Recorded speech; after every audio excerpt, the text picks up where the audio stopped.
Welcome to my presentation on the power of negative body image. My name is Wingefeld, and today we're going to learn a little more about the potential consequences of treating your body as your worst enemy. We have most certainly all experienced moments of doubt when looking at a reflection in the mirror. Hips too big, stomach not flat enough, and legs not quite as smooth and silky as all of the numerous razor and shaving cream commercials make us believe to be desirable.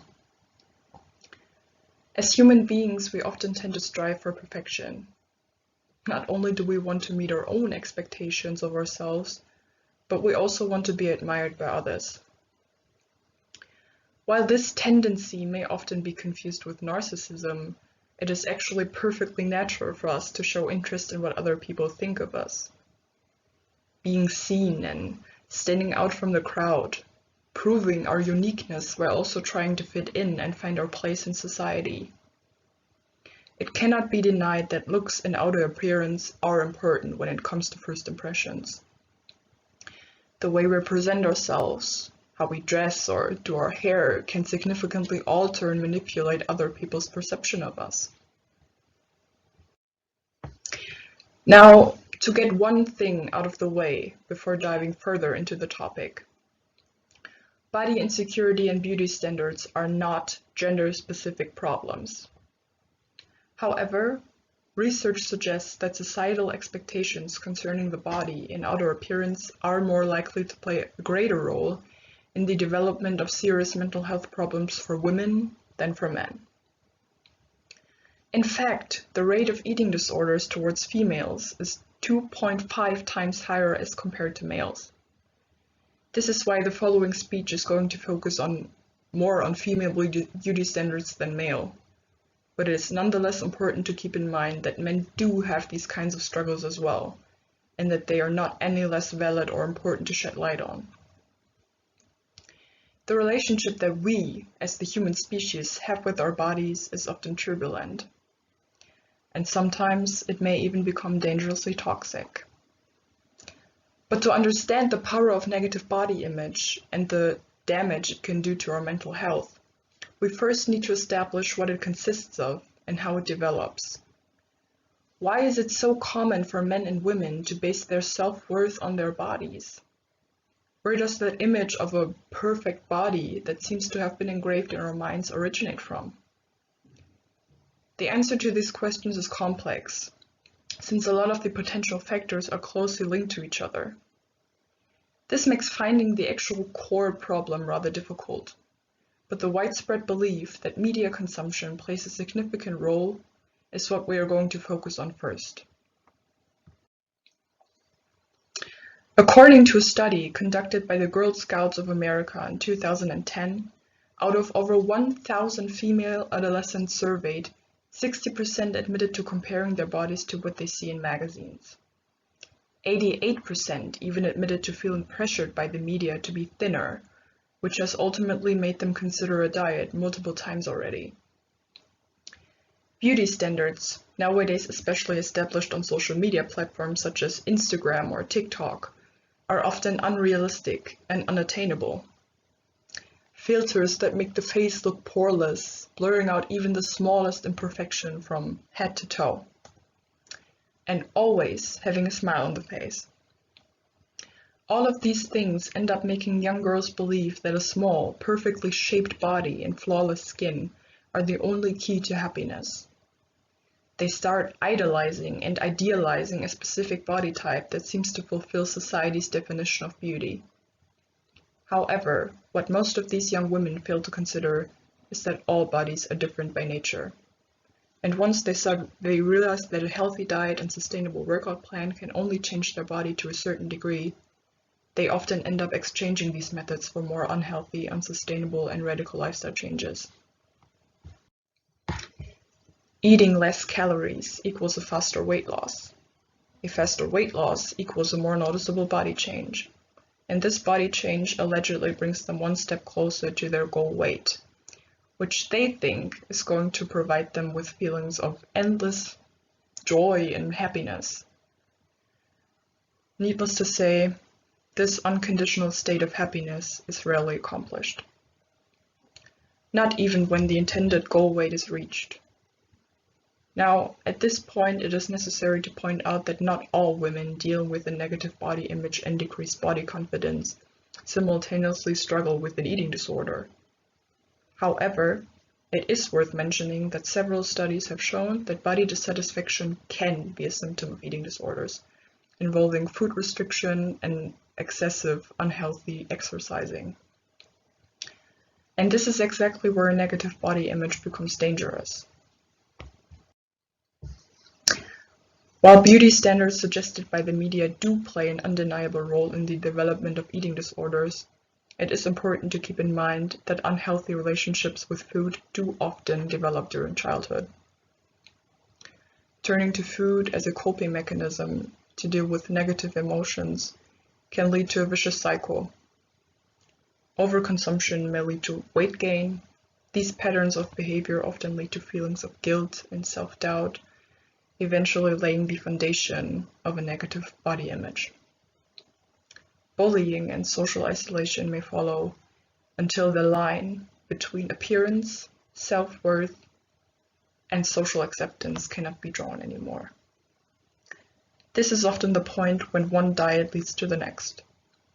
Food consumption transforms from a secondary basic human need to a primary focus that requires constant contemplation, attention, discipline, and control. It is not uncommon for people who struggle with both an eating disorder and negative body image to have unrealistic perceptions of what they actually look like. Their body may only consist of skin and bones, but they will still not hesitate to refer to themselves as obese. The side effects of a long-term restrictive diet are alarming. Chronic exhaustion, hair loss, fainting, and ultimately, if it remains undetected and untreated, death. These are just a few of the physical symptoms of a continuous restricted food intake. But of course, an eating disorder is a disease that will also have a significant impact on mental health and social lives. After all, there's only a limited number of excuses to come up with when being invited to dinner with your friends. At some point, compliments concerning your discipline are going to turn into concerns, pleading and begging for you to finally stop starving yourself. And then there comes the guilt. The original goal of finally attaining the perfect body yields to the fear of losing control over something that has already demanded so much sacrifice. With every pound that is lost, the goal weight lowers proportionally. Going to bed with an empty stomach is confused with feelings of success and progress. The body, which is so desperately trying to maintain all vital functions, despite not receiving any fuel to work with, becomes our greatest enemy. The joy of being alive is slowly being removed from our system, and our minds start going places that are too dark to even fathom. Depression, substance abuse to trick our minds into feeling artificial happiness. All because loving ourselves was too hard a task to fulfill. While eating disorders are most certainly one of the most severe consequences of a negative body image, there are also other areas of life that might become affected. Our love life and what we imagine a healthy relationship to be like, for instance. Falling in love and perhaps even entering a romantic relationship while feeling highly uncomfortable in our own skin can lead to different outcomes. It may help us remember our own worth. It may help us rediscover the strength within ourselves and finally provide us with the long-lost proof that we are worthy of love.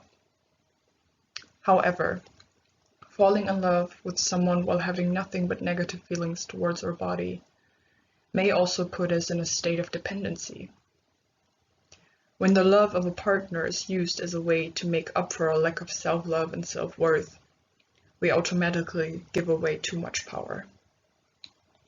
More often than sometimes, relying on other people to constantly remind us of our worth will lead to a dangerous cycle of emotional dependency, making us feel like we cannot ever live without them because nothing has ever made us feel more alive than being loved by them. Instead of engaging in a healthy exchange, we become addicted to the validation we were not capable of giving ourselves. In the end, low self-esteem and poor body image may even lead to the acceptance of domestic violence, simply because the thought of losing the person seems far more unbearable than allowing them to cause harm from time to time. Now that we have discussed the various potential consequences and reasons of a negative body image, it is now time to think about possible solutions. How do we learn not only to make peace with our bodies, but also to love them enough to prevent them from violating our self-worth? Here's a list of 5 steps towards a healthier, more positive body image. 1. Treat your body as if it were a close friend of yours.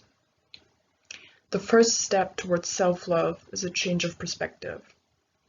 When it comes to the people close to us, we usually do not love them any less just because they might have gained a pound or two. This is because our love for them is not directly connected to what they look like, but the relationship we have with them. Blissful memories, their humor, their overall character. This is exactly how we should be seeing ourselves when looking in the mirror.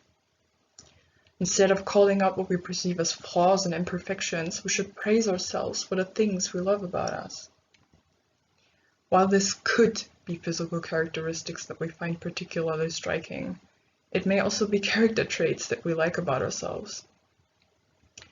In order to practice self-acceptance, we must first learn to treat our reflection with kindness and respect. This is the starting point. 2. Understand that your appearance does not define who you are as a person. As human beings, we are born with the capability to feel, to think, to love, to show empathy, and so much more. Our body is our habitat that helps us express ourselves. It keeps us alive, which is why we should treat it with as much respect as we can bring forth. Yet, the way it looks does not define us. It does not define us. The thought of being stuck in your body does not have to be terrifying. It can also be liberating once we start to cherish the miracles it performs for us on a daily basis. 3. Set realistic goals that can be accomplished in a healthy way. There's nothing wrong with wanting to improve your stamina or eating habits when feeling out of shape. However, there is a significant difference between striving for weight loss in an attempt to be accepted by others and changing your lifestyle in a sustainable way that is going to increase your physical as well as your mental health. Do not manipulate yourself by setting goals that are unattainable in the long run. It is condemned to failure and will most likely do more damage than good. 4. Accept that the road to self-love and body acceptance is going to be long and rocky. This is a hard one to accept. Unfortunately, when it comes to developing a positive body image, there is usually no such thing as love at first sight. Breaking the habit of being spiteful towards oneself will not only take time, but also an endless amount of work and energy. There will be setbacks and slip-ups and perhaps even days where it feels like all of your previously accomplished progress has gone to waste. Still, in the end, choosing to work on negative body perceptions, putting in serious effort to fall in love with us all over again and finding strength within our own character is going to be worth it all. I promise. 5. And this is the most important part to keep in mind. Asking for help is not a sign of weakness. We grow up believing that strength means doing everything on our own, that we have to be superheroes wearing invisible capes and fighting our inner demons, all without ever asking for support. But this is not reality. Even the bravest of heroes need their sidekicks. What would Harry Potter be without Ron or Hermione? Sherlock without Watson? SpongeBob without Patrick? The list goes on infinitely. But the point is, this battle does not have to be fought alone. If the relationship that we have with our body becomes too toxic to handle alone, asking for professional help is not a step backwards. In fact, it may even the bravest choice we could possibly make, and the only option to find our way back into a world that has less to do with pain and more to do with the many, many joys of being alive. Thank you.